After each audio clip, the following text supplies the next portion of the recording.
ويخفف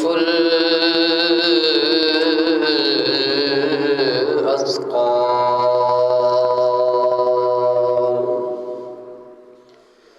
ويكشف العلل ويصلح العمل والصلاة والسلام على رسوله محمد الذي أسس قواعد الدين وأبنية الإسلام وعلى آله وأصحابه أجمعين. قال الله تبارك وتعالى في القرآن المجيد والفرقان الحميد: أعوذ بالله من الشيطان الرجيم. بسم الله الرحمن الرحيم. قل إن كنتم تحبون الله فاتبعوني يحببكم الله ويغفر لكم ذنوبكم والله غفور رحيم. صدق الله العظيم وبلغنا رسوله النبي الكريم الأمين ونحن على ذلك لمن الشاهدين والشاكرين والحمد لله رب العالمين. گنج بخش فیض عالم مظہر نور خدا نام کی سارا پیر کامل کاملارا رہنما گنج بخشی حیدری مشہور ہم پہ کر کرم کروا کرم دونوں جہاں میں رکھ برم. ان اللہ و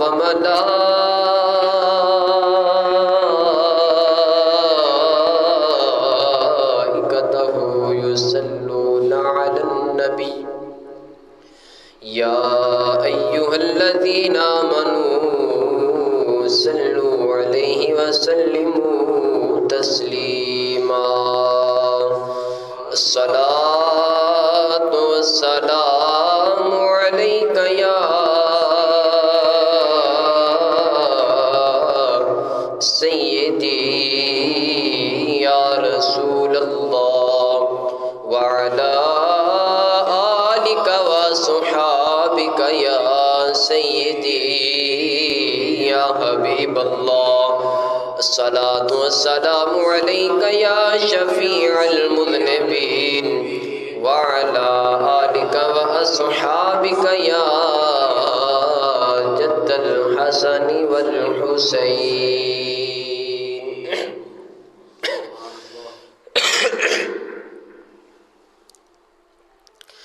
حقیقت میں وہ لطف پایا نہیں کرتے. حقیقت میں وہ لطف زندگی پایا نہیں کرتے. حقیقت میں وہ لطف پایا نہیں کرتے. جو یاد مصطفیٰ سے دل کو بہلایا نہیں کرتے. جو یاد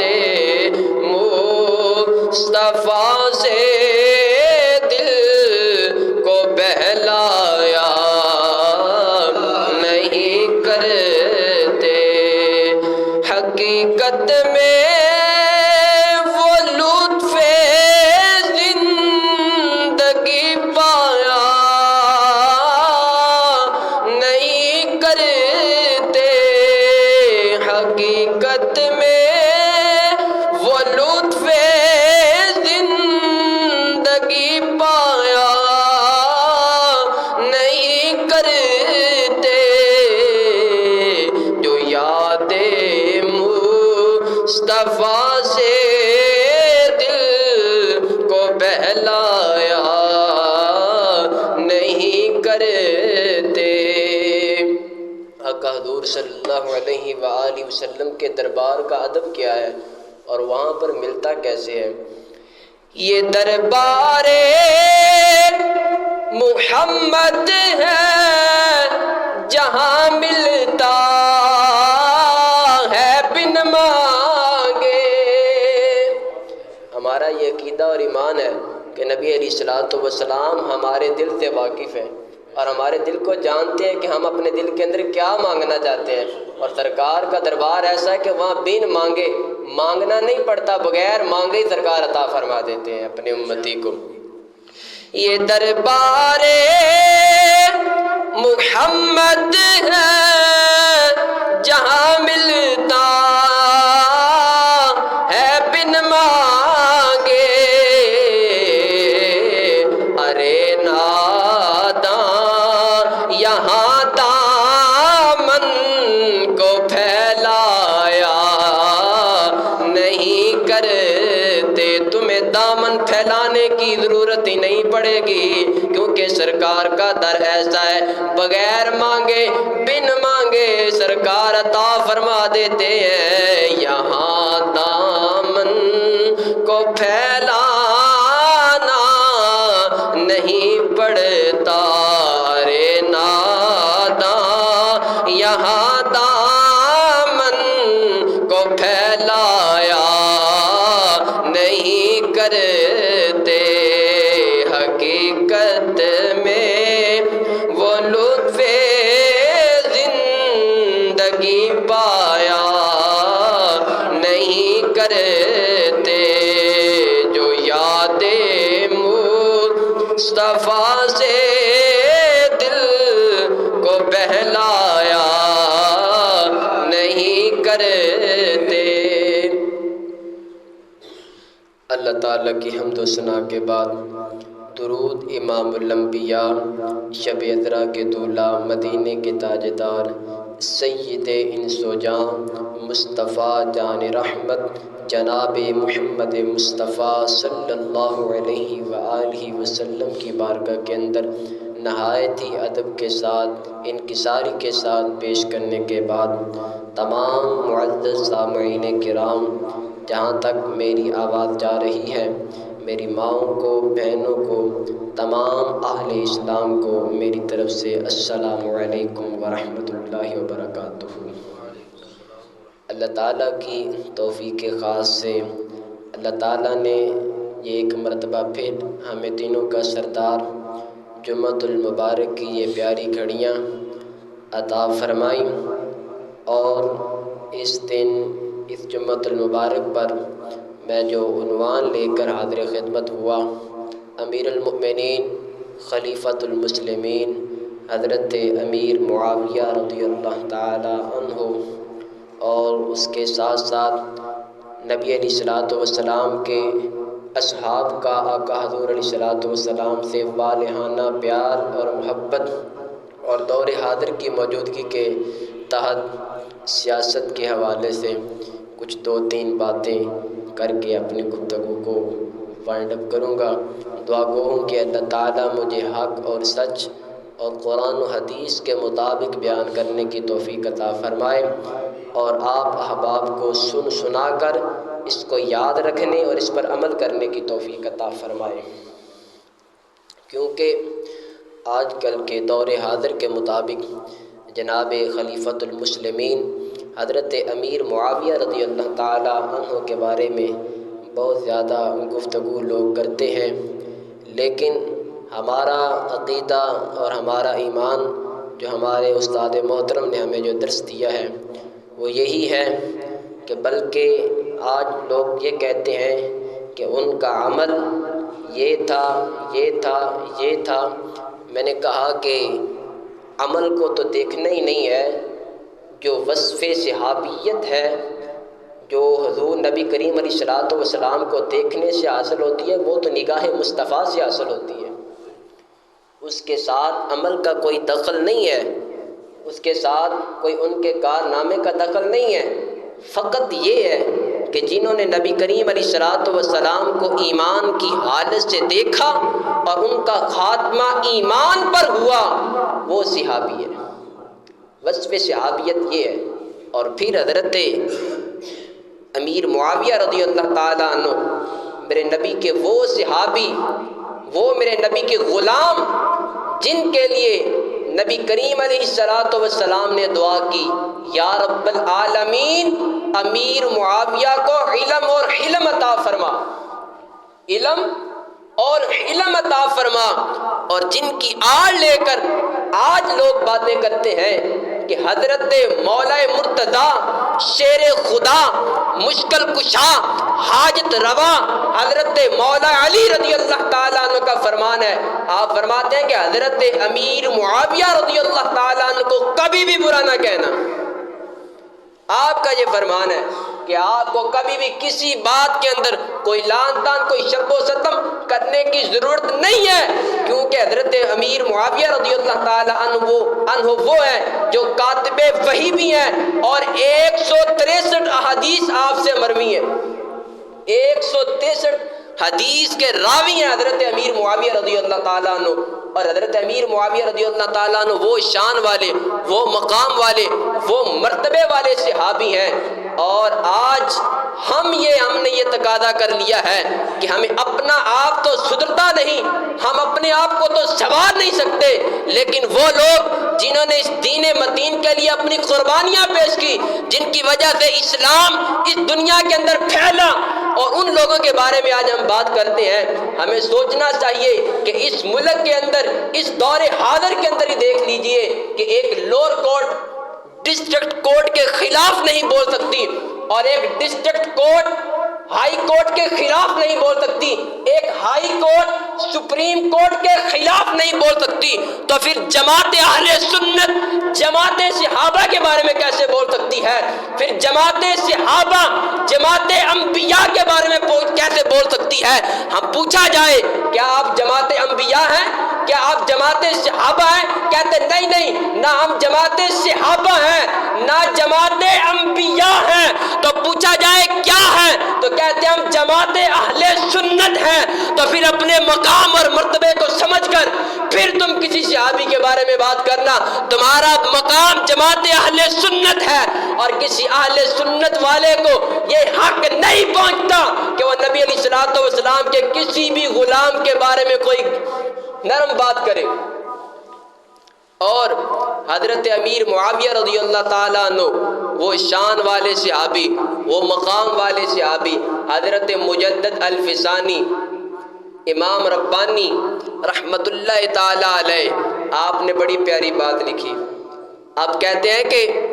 حضرت واشی بن حرب، یہ حضرت واشی بن حرب نبی علیہ الصلوۃ والسلام کے وہ غلام ہیں، وہ صحابی ہیں کہ جنہوں نے نبی علیہ الصلوۃ والسلام کو صرف ایک نگاہ دیکھا، صرف ایک نگاہ سے دیکھا۔ آپ میں بتانے لگا ہوں کہ صحابی کا مقام کیا ہے، حضور کو دیکھنے والے کی شان کیا ہے۔ حضرت واشی بن حرب جنہوں نے ایک مرتبہ رسول اللہ صلی اللہ علیہ وآلہ وسلم کو دیکھا، اور حضرت واشی بن حرب وہ ہیں جنہوں نے حضرت امیر حمزہ رضی اللہ تعالیٰ عنہ کو شہید کیا، حضور علیہ الصلوۃ والسلام کے چچا جان کو۔ لیکن جب اسلام قبول کیا، حضور علیہ الصلوۃ والسلام کی بارگاہ کے اندر آئے، تو میرے نبی علیہ الصلوۃ والسلام نے فرمایا، اے واشی بن حرب، میں نے تمہیں معاف کر دیا، لیکن میرے سامنے نہ آنا، وہ واشی بن حرب جنہوں نے نگاہ مصطفیٰ کو دیکھا اور سرکار نے ان کو دیکھا، ان کی شان یہ ہے، امام ربانی فرماتے ہیں کہ خیر التابعین حضرت خواجہ اویس کرنی رضی اللہ تعالیٰ عنہ حضرت واشی بن حرب کے مقام کو نہیں پہنچ سکتے، حضرت واشی بن حرب کے مقام اور مرتبہ کو نہیں پہنچ سکتے، کیونکہ حضرت خواجہ اویس کرنی رضی اللہ تعالیٰ عنہ میرے نبی کے وہ غلام ہیں کہ رسول اللہ صلی اللہ علیہ وآلہ وسلم کے زمانے کے اندر نبی کریم علیہ الصلوۃ والسلام کے دور کے اندر موجود تھے، لیکن نبی علیہ الصلوۃ والسلام کو دیکھا نہیں تھا، لیکن سرکار کے ساتھ محبت کتنی ہے، سرکار کے ساتھ پیار کتنا ہے، سرکار کے ساتھ عشق کتنا ہے کہ ایک مرتبہ رسول اللہ صلی اللہ علیہ وآلہ وسلم کو ملنے کے لیے گئے۔ حضرت خواجہ اویس کرنی رضی اللہ تعالیٰ عنہ آپ کا وصال بھی اسی ماہ مبارک کی 3 تاریخ غالباً 3 تاریخ کو ہوا، اور آپ کے متعلق یہ ہے کہ جب وہ ملنے کے لیے گئے، جب ملنے کے لیے گئے نبی کریم علیہ الصلوۃ والسلام کو، تو آقا حضور علیہ الصلوۃ والسلام کو مل نہ سکے تو آنکھوں سے آنسو جاری ہیں، رو رہے ہیں، زارو قطار رو رہے ہیں، اور رو کر ام المؤمنین حضرت اماں عائشہ صدیقہ رضی اللہ تعالی عنہا آپ فرماتی ہیں کہ جس وقت وہ میرے نبی کا غلام، وہ میرے نبی کا عاشق حضرت خواجہ اویس کرنی کو پتہ چلا کہ حضور یہاں پر موجود نہیں ہے، اس قدر زارو قطار روتا ہے اور رو کر عرض کرتا ہے، اے اماں جی میں حضور کو تو نہیں مل سکا، لیکن مجھے وہ جگہ دکھائیں جہاں پر حضور تشریف فرما ہوتے ہیں، جہاں پر نبی کریم علیہ الصلوۃ والسلام بیٹھا کرتے ہیں، مجھے وہ جگہ دکھائے، مجھے وہ مقام دکھائے۔ تو حضرت ام المؤمنین ہم سب کی اماں جان اور صدیق باپ کی صدیقہ بیٹی حضرت ام المؤمنین حضرت اماں عائشہ صدیقہ رضی اللہ تعالیٰ عنہ آپ فرماتی کہ جب میں نے اس کو یہ اجازت دی، آؤ وہ در دیکھ لو، وہ جگہ دیکھ لو جہاں رسول اللہ صلی اللہ علیہ وآلہ وسلم بیٹھا کرتے تھے، جہاں نبی کریم علیہ الصلوۃ والسلام بیٹھ کر اپنی امت کے لیے دعائیں کرتے تھے، حضرت خواجہ اویس کرنی اس جگہ کو بوسہ دے رہے ہیں، اس جگہ کو بوسہ دے رہے ہیں جہاں پر ہمارے آخر الزمان نبی حضرت محمد مصطفیٰ صلی اللہ علیہ وآلہ وسلم تشریف فرما ہوتے ہیں، اور حضرت خواجہ اویس کرنی کے متعلق میرے نبی نے فرمایا کہ اویس کرنی وہ ہے جو میری امت کے لیے دعا کرے گا، اور یمن کی طرف نبی کریم علیہ الصلوۃ والسلام نے اپنا رخ انور کر کے لوگوں کو بتایا کہ مجھے یمن کی طرف سے ٹھنڈی ہوا آتی ہے، وہ حضرت خواجہ اویس کرنی رضی اللہ تعالیٰ عنہ ہے۔ لیکن حضرت واشی بن حرب جنہوں نے ایک بار نگاہ مصطفیٰ کو دیکھا، ایک بار رسول اللہ صلی اللہ علیہ وآلہ وسلم کو دیکھا، تو حضرت واشی بن حرب کے مقام اور مرتبے کو نہیں پہنچ سکے، لیکن وہ امیر معاویہ رضی اللہ تعالیٰ عنہ جنہوں نے نبی کریم علیہ الصلوۃ والسلام کے ساتھ کھڑے ہو کر جہاد کیا اور کافروں کا قلعہ کما کیا، وہ کیسے نہیں شان والے ہو سکتے، وہ کیسے نہیں مقام والے ہو سکتے، اگر ایک نگاہ دیکھنے والے کی شان یہ ہے کہ خیر التابعین سے اعلیٰ اور افضل ہے تو حضرت امیر معاویہ رضی اللہ تعالیٰ عنہ ہے، جنہوں نے تو کئی بار رسول اللہ صلی اللہ علیہ وآلہ وسلم کے چہرے کی زیارت کی۔ اور اس کے علاوہ حضرت امیر معاویہ رضی اللہ تعالیٰ عنہ آپ کی کیا شان ہے کہ حضرت عبداللہ بن مبارک رضی اللہ تعالیٰ عنہ میرے نبی کے غلام، میرے نبی کے صحابی، آپ سے کسی نے پوچھا کہ حضرت عمر بن عبد العزیز بہتر ہے یا حضرت امیر معاویہ رضی اللہ تعالیٰ عنہ بہتر ہے؟ اب سنیے گا، حضرت عمر بن عبد العزیز، باتوں کو غور سے سنیں تو پھر آپ کو سمجھ آئے گی کہ حضرت عمر بن عبد العزیز ہے کون تھے۔ نام تو آپ پہلے بھی سنتے ہوں گے، لیکن حضرت عمر بن عبد العزیز وہ شخص ہیں، وہ میرے نبی کے غلام ہیں کہ جب آپ کا دور آیا تو حضرت عمر فاروق رضی اللہ تعالیٰ عنہ کا دور لوٹ آیا تھا اور زکوٰۃ لینے والا کوئی نہیں بچا تھا۔ آپ نے اس طرح عدالت، اس طرح شجاعت اور اس طرح سخاوت کے ساتھ اپنے دور کے اندر زندگی گزاری۔ حضرت عمر بن عبد العزیز وہ شخص ہیں کہ ان کے دور کے اندر خلیفہ راشد حضرت امیر المؤمنین حضرت عمر بن خطاب رضی اللہ تعالیٰ عنہ کا دور واپس آ گیا تھا. حضرت عمر بن عبدالعزیز وہ آدمی ہیں، وہ میرے نبی کے غلام ہیں. حضرت عبداللہ بن مبارک سے جب کسی نے یہ پوچھا نا کہ عمر بن عبدالعزیز بہتر ہیں، آپ افضل ہیں یا حضرت امیر معاویہ رضی اللہ تعالیٰ عنہ افضل ہیں، تو آپ نے جو جواب دیا وہ سنیے گا. وہ جواب کیا تھا؟ حضرت امیر معاویہ رضی اللہ تعالیٰ عنہ وہ ہیں جنہوں نے سرکار کی محفل کو اختیار کیا، جنہوں نے سرکار کی مجلس جن کے نصیب میں آئی، جنہوں نے سامنے بیٹھ کر رسول اللہ صلی اللہ علیہ وآلہ وسلم کے چہرے کو دیکھا، اور اس چہرے کو دیکھا جس کی قسم خالق کے کائنات نے قرآن پاک میں اٹھائی ہیں. فرمایا وَالضُّحَىٰ وَاللَّيْلِ إِذَا سَجَىٰ مَا وَدَّعَكَ رَبُّكَ وَمَا قَلَىٰ، سر سے لے کر پاؤں تک جس کے تمام حلیے کو قرآن نے بیان کیا ہے، اس حلیے کو دیکھنے والے حضرت امیر معاویہ رضی اللہ تعالیٰ عنہ ہیں. تو جب حضرت عبداللہ بن مبارک رضی اللہ تعالیٰ عنہ سے پوچھا گیا تو آپ نے فرمایا او لوگوں کیسی بات کرتے ہو، کیسا سوال مجھ سے کرتے ہو کہ عمر بن عبدالعزیز افضل ہے یا حضرت امیر معاویہ رضی اللہ تعالیٰ عنہ افضل ہے. آپ نے فرمایا لوگوں سنو، حضرت عمر بن عبدالعزیز بڑی شان والے ہیں، بڑے مقام والے ہیں، بڑے مرتبے والے ہیں. وہ ہیں کہ جن کے دور کے اندر خلیفۃ المسلمین خلیفہ راشد میں سے حضرت عمر بن خطاب رضی اللہ تعالیٰ عنہ کا دور واپس آ گیا تھا. لیکن سنو،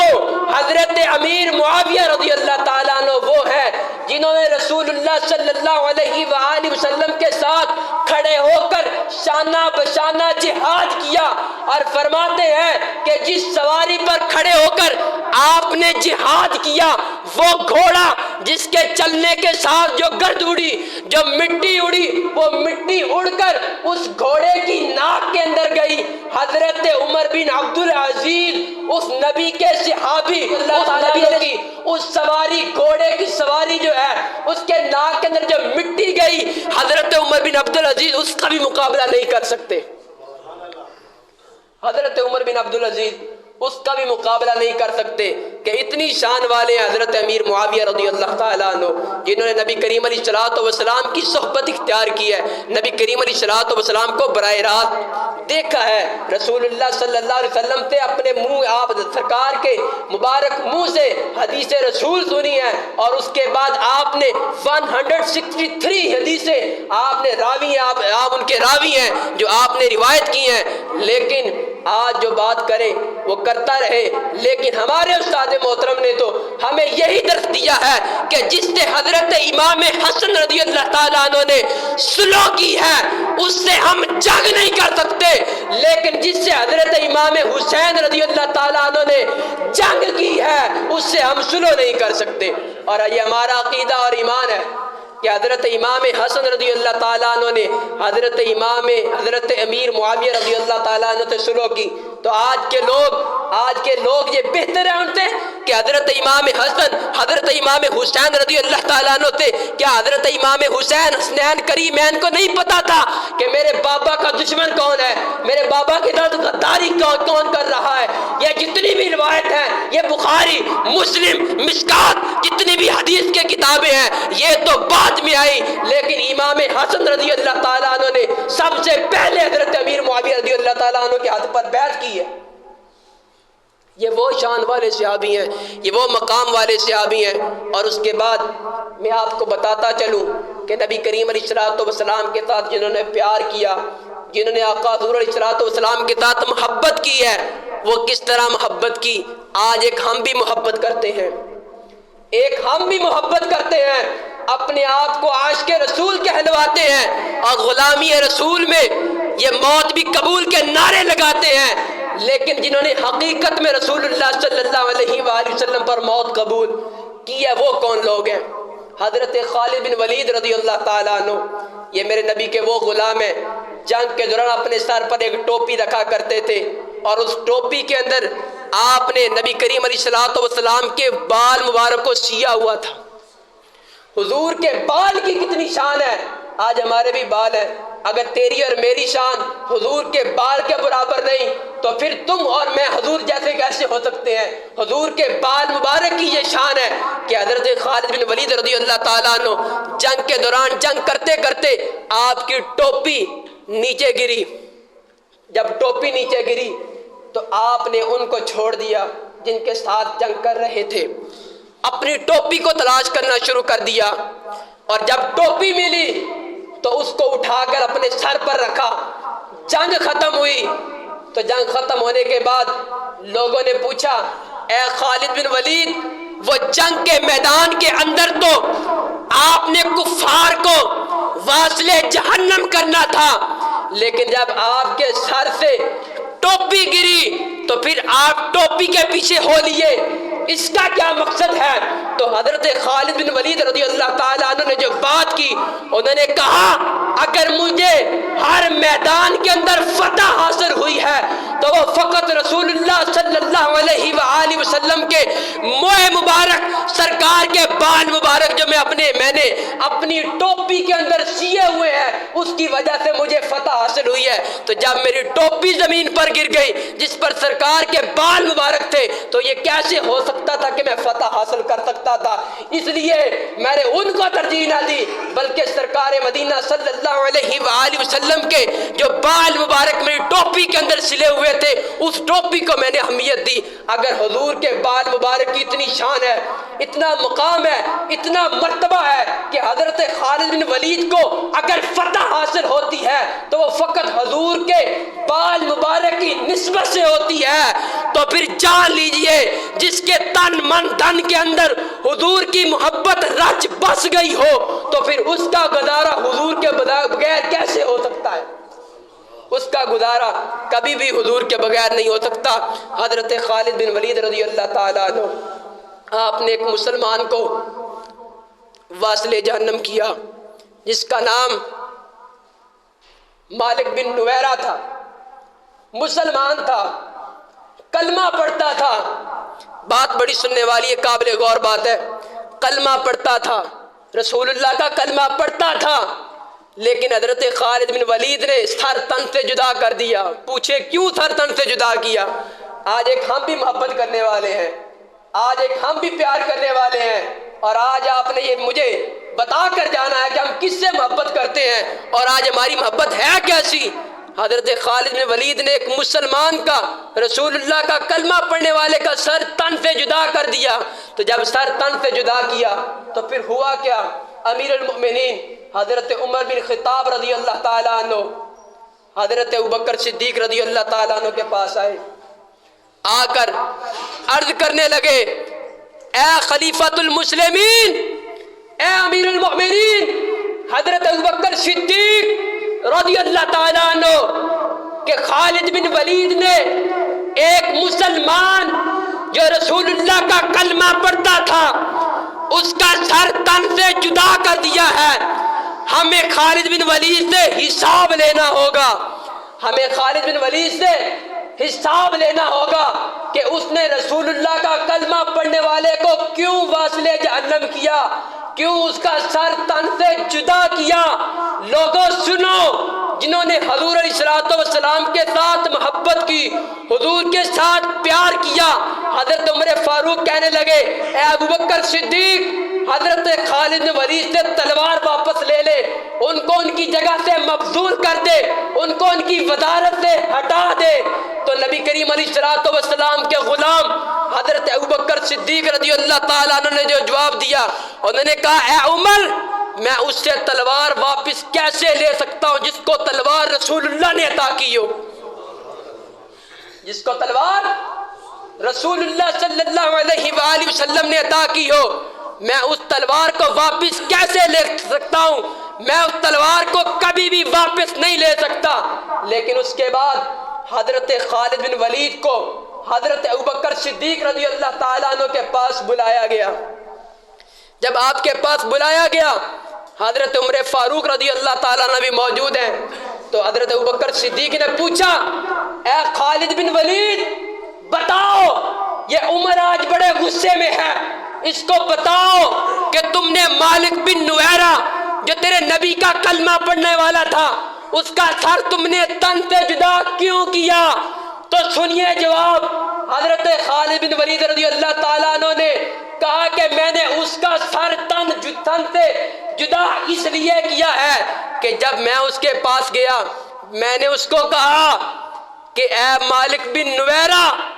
سرکار کا حکم ہے زکوٰۃ دو، تو تم زکوٰۃ کیوں نہیں دیتے؟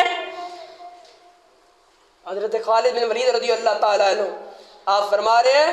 کہ جس وقت میں نے مالک بن نویرہ جو رسول اللہ کا کلمہ پڑھنے والا تھا اس کو میں نے کہا سرکار کا فرمان ہے غریبوں مسکینوں محتاجوں کی مدد کی جائے، زکوٰۃ دو،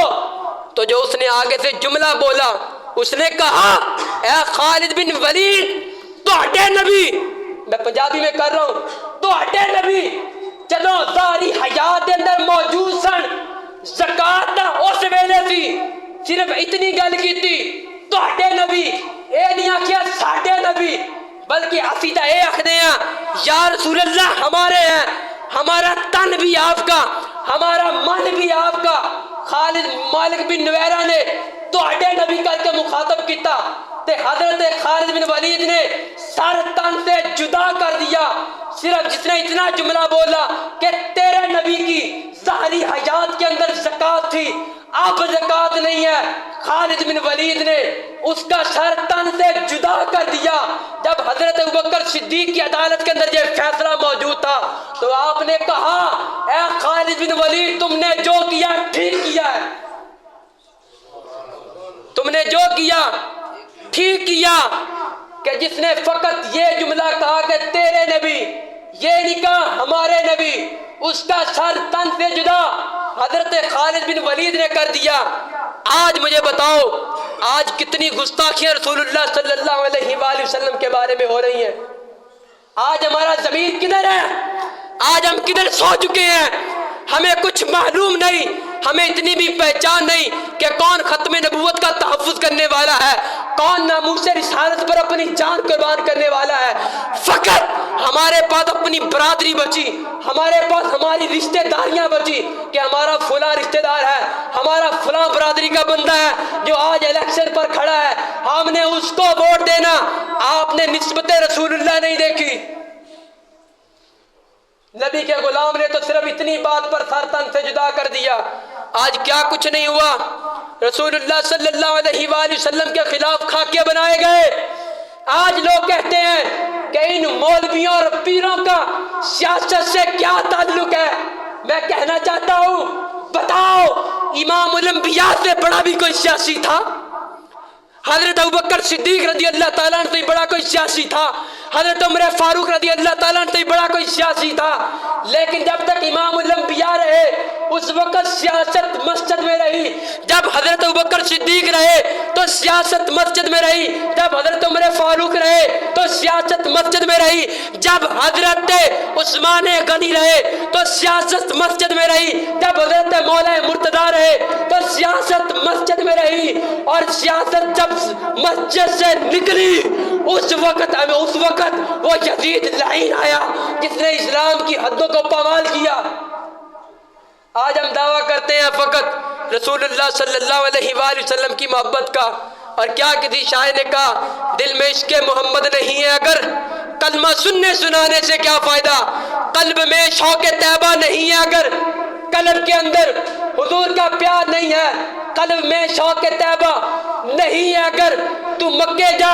تو مدینے جا تو سجدے پہ سجدے کر، تیرا نہ مکہ جانا قبول، تیرا نہ مدینہ منورہ کی زیارت کرنا قبول ہے۔ جب تک تیرے دل کے اندر رسول اللہ کا پیار نہیں ہے، دل میں عشق محمد نہیں ہے اگر کلمہ سننے سنانے سے کیا فائدہ، قلب میں شوق طیبہ نہیں ہے اگر مکے میں آنے جانے سے کیا فائدہ، خشک سجدے کیے خوب ماتھا گھسا اور پیشانی پہ داغے سجدہ بنا،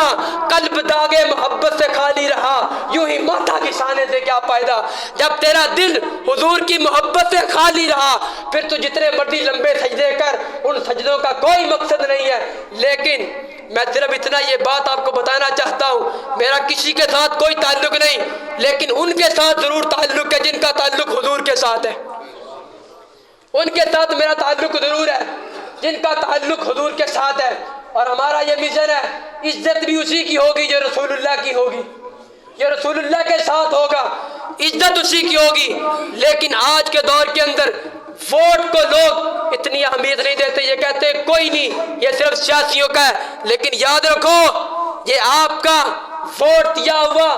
آپ کے بارے میں پوچھا جائے گا، تم نے دنیا میں رہتے ہوئے کس غدار کے ساتھ حمایت کیا، جو رسول اللہ صلی اللہ علیہ وسلم کے محبت کرنے والے کے ساتھ تم نے حمایت کی ہے، یہ پوچھا جائے گا۔ کیا تم نے نظام مصطفیٰ قائم کرنے والوں کے ساتھ تھے یا ان کے ساتھ تھے جو نظام مصطفیٰ کو کاٹنے والے تھے؟ یہ تم سے سوال ہوگا۔ لیکن یاد رکھو، اگر آپ نے کسی کو نیک اور ایماندار سمجھتے ہوئے اور ختم نبوت کا تحفظ کرنے والے کو دیکھتے ہوئے اگر اس کی تم نے حمایت کی، لیکن تمہاری حمایت کرنے کے بعد وہ اپنی پٹڑی سے پھر گیا، اس نے حضور کی ناموس کا تحفظ نہ کیا، ختم نبوت کا دفاع نہ کیا، تو اس کا وبال آپ پر نہیں ہے، اس کا وبال آپ پر نہیں ہے، اس کا وبال اس پر ہے جس کو تم نے ووٹ دیا۔ کیوں؟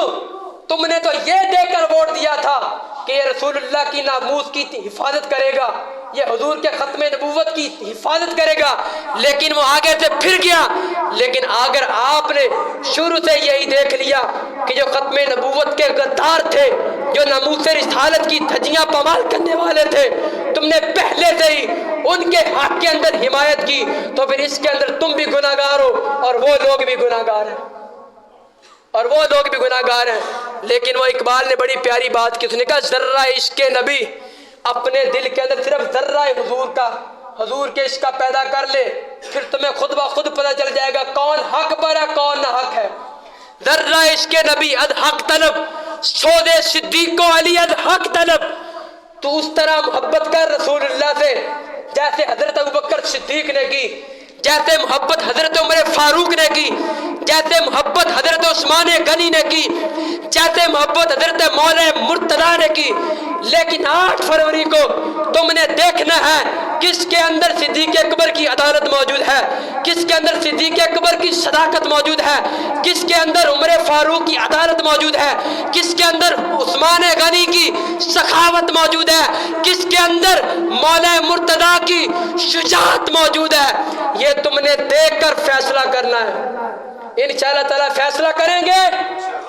یہ دیکھ کر فیصلہ کریں گے کہ کون رسول اللہ کا نظام لانا چاہتا ہے اور کون رسول اللہ کے نظام کو کاٹنا چاہتا ہے۔ اور اب میرے ساتھ اپنے بیٹھنے اور جاگنے کا ثبوت دیتے ہوئے وہ باہر والوں سے لے کر یہاں تک تمام احباب اپنے ہاتھوں کو بلند کر کے مجھے نعرے کا جواب دے، تاکہ مجھے واقعی پتہ چلے کہ آپ حضور سے پیار کرنے والے ہیں، آپ حضور کے صحابہ سے پیار کرنے والے ہیں، آپ حضور کے صحابہ سے محبت کرنے والوں سے محبت کرنے والے ہیں۔ تاجدار ختم نبوت، دونوں ہاتھوں کو بلند کرے، یہ ہاتھ رسول اللہ کے لیے قربان ہو جائے، اس سے بڑھ کر ہمارے لیے اور کچھ نہیں ہے۔ تاجدار ختم نبوت، تاجدار ختم نبوت، تاجدار ختم نبوت۔ اللہ تعالیٰ آپ کی ان محبتوں کو رسول اللہ صلی اللہ علیہ وسلم کے ساتھ ایسے ہی قائم و دائم رکھے، اور یاد رکھے کہ صرف ہم نے اسی کو نہیں دیکھنا جو لیڈر ہے، بلکہ ہم نے اپنے آپ کو بھی ٹھیک کرنا ہے، اپنے آپ کو بھی درست کرنا ہے۔ حضرت علی کا یہی فرمان ہے کہ غداروں کے اوپر غدار حکمران ہوتے ہیں اور دینداروں کے اوپر دیندار حکمران ہوتے ہیں۔ اگر عوام غدار ہوئی، اگر عوام نے نفع اور تول میں فرق نہ کیا، تو پھر اس عوام سے بھی پوچھا جائے گا، آج مجھے اور تجھے بھی پوچھا جائے گا، ہاں بھائی تیرا دنیا میں رہتے ہوئے تو اس منبر پر بیٹھتا تھا، کیا تم نے لوگوں کے سامنے حق بیان کیا؟ یہ رسول اللہ کی وراثت ہے، یہ میری نہیں، یہ رسول اللہ کا منبر ہے، اور یہ مجھ سے پوچھا جائے گا، او مولوی تم نے اس منبر پر بیٹھ کے کیا حق بیان کیے؟ اور الحمدللہ